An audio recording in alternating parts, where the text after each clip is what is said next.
మన చుట్టూ ఉన్న ఈ ప్రపంచం, మనం చూసే ఈ రంగులు, వినే శబ్దాలు, అనుభవించే స్పర్శలు ఇవన్నీ పరమ సత్యాల. మనం ఉదయం నిద్ర లేచినప్పటి నుండి రాత్రి నిద్రపోయే వరకు మనం చూసే ఈ విశ్వం నిజంగా ఉందా, లేదా ఇదంతా ఒక గొప్ప భ్రమ? ఈ ప్రశ్నలు వేల సంవత్సరాలుగా మానవాళిని తొలిచివేస్తున్నాయి. కానీ ఆధునిక కాలంలో ఈ ప్రశ్నకు అత్యంత సూటిగా, లోతుగా మరియు అనుభవపూర్వకంగా సమాధానమిచ్చిన మహాజ్ఞాని భగవాన్ శ్రీ రమణ మహర్షి. ప్రపంచం నిజమా కాదా అని ఆయనను అడిగినప్పుడు ఆయన ఇచ్చిన సమాధానం తర్కానికి అందినది కాదు, మన స్వంత అనుభవానికి అద్దం పట్టేది. రమణ మహర్షి అరుణాచల పర్వతంపై మౌనంగా కూర్చున్నప్పుడు ఆయన చుట్టూ వందలాది మంది భక్తులు గుమిగూడేవారు. వారందరికీ ఒకటే సందేహం: స్వామి, ఈ సంసారం, ఈ బాధలు, ఈ ప్రపంచం అంతా నిజమే కదా? ఇక్కడ నుండే కదా మోక్షాన్ని పొందాలి అని. ఈ ప్రశ్న చాలా ముఖ్యమైనది, ఎందుకంటే మనం ఈ ప్రపంచాన్ని పరమ సత్యంగా భావిస్తే మన జీవిత లక్ష్యాలు అన్నీ ఈ ప్రపంచంలోనే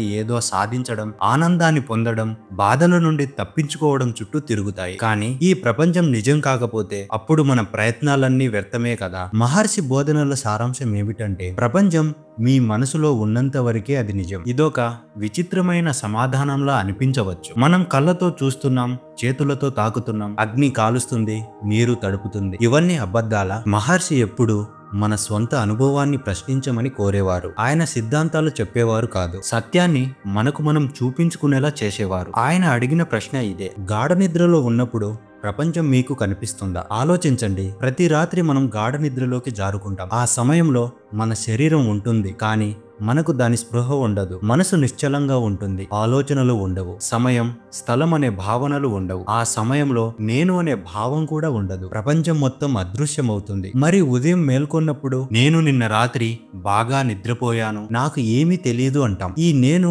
ఎక్కడి నుండి వచ్చింది? ఈ ప్రపంచం ఎక్కడి నుండి పుట్టుకొచ్చింది? మహర్షి విశ్లేషణ ప్రకారం గాఢ నిద్ర అంటే ఇక్కడ ప్రపంచం లేదు, నేను అనే అహంకారం లేదు, కేవలం శాంతి మాత్రమే ఉంది. మేల్కొలుపు అంటే ఇక్కడ ప్రపంచం ఉంది, నేను అనే అహంకారం ఉంది, ఆలోచనలు ఉన్నాయి, బాధలు ఉన్నాయి. గమనించవలసిన విషయం ఏమిటంటే, ఈ రెండు స్థితుల్లోనూ ఉన్నది ఒకే మీరు. నిద్రలో ప్రపంచం లేనప్పుడు మీరు నాశనం కాలేదు కదా? అంటే ప్రపంచం ఉండటం లేదా లేకపోవడం మీ ఉనికిని ప్రభావితం చేయదు. ప్రపంచం కేవలం ఒక మానసిక ప్రొజెక్షన్ మాత్రమే. మీ మనసు క్రియాశీలంగా ఉన్నప్పుడు ప్రపంచం కనిపిస్తుంది, మీ మనసు నిశ్చలంగా ఉన్నప్పుడు అది కనుమరుగవుతుంది. ప్రపంచం మనసులో ఉందని తెలుసుకున్నాం. మరి మనసు ఎక్కడ ఉంది?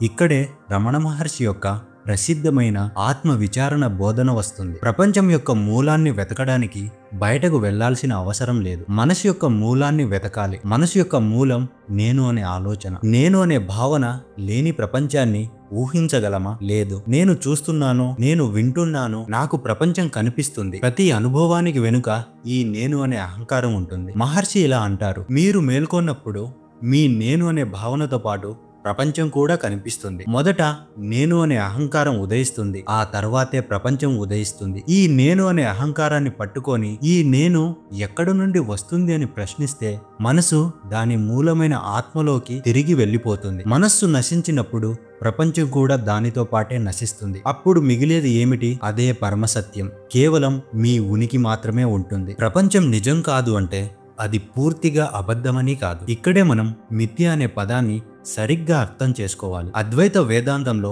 మిథ్య అంటే అది ఉంది అని చెప్పలేము, లేదు అని కూడా చెప్పలేము. ఉదాహరణకు కలలో మీరు ఒక సింహాన్ని చూసి భయపడ్డారు. ఆ సమయంలో సింహం నిజమే. మీరు మేల్కొన్న తర్వాత అది అబద్ధమని తెలుస్తుంది. అంటే మేలు కొలుపు స్థితికి ముందు కల నిజం, ఆ తర్వాత అబద్ధమని తెలిసింది. ప్రపంచం కూడా అంతే. అజ్ఞాన స్థితిలో మనసు ఉన్నంత వరకు ప్రపంచం నిజంగా కనిపిస్తుంది. జ్ఞాన స్థితిలో ఆత్మ సాక్షాత్కారం పొందిన తర్వాత ప్రపంచం కేవలం ఆత్మ యొక్క వ్యక్తీకరణగా, భ్రమగా కనిపిస్తుంది. మహర్షి దృష్టిలో పరమసత్యం ఒక్కటే, అదే ఆత్మ లేదా బ్రహ్మం. మనం చూసే ఈ భౌతిక ప్రపంచం కేవలం వ్యవహార సత్యం మాత్రమే. ఇది మార్పులకు లోనవుతుంది. మరి ఆత్మ సాక్షాత్కారం పొందిన జ్ఞానికి ఈ ప్రపంచం ఎలా కనిపిస్తుంది? ఆయన కూడా మనలాగే తింటారు, నడుస్తారు, మాట్లాడతారు కదా? అవును, జ్ఞాని శరీరంతో వ్యవహరిస్తారు, కానీ ఆయనకు మరియు మనకు మధ్య ఒక ప్రాథమిక తేడా ఉంది. మనకు ప్రపంచం అనేది మనకంటే భిన్నమైనదిగా, బయట ఉన్నదిగా, వేరుగా కనిపిస్తుంది. మనకు భయం,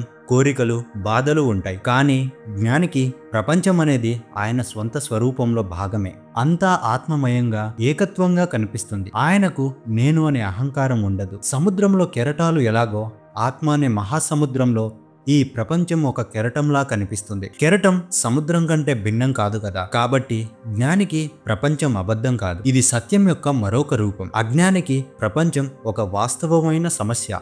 మరి ఈ తాత్విక చర్చ మనకు ఎలా ఉపయోగపడుతుంది? ప్రపంచం నిజం కాకపోతే మనం ఉద్యోగాలు మానేసి సన్యాసం తీసుకోవాలా? కాదు. రమణ మహర్షి సన్యాసాన్ని బోధించలేదు, ఆయన మనస్సును అర్థం చేసుకోమని చెప్పారు. ప్రపంచం నిజమా కాదా అనే చర్చలు ఇరుక్కోపోకుండా ఎవరికి ఈ సందేహం వచ్చింది, ఎవరికి ఈ ప్రపంచం కనిపిస్తుంది అని మిమ్మల్ని మీరు ప్రశ్నించుకోండి. ఆత్మ విచారణను సాధన చేయండి. ప్రతి ఆలోచన వచ్చినప్పుడు ఈ ఆలోచన ఎవరికి వచ్చింది, నాకు, ఈ నేను ఎవరు అని అడగండి. ఈ విచారణ ద్వారా మీ అహంకారం బలహీనపడుతుంది. ప్రపంచం పట్ల మీకున్న తీవ్రమైన పట్టు సడులుతుంది. బాధలు తగ్గుతాయి.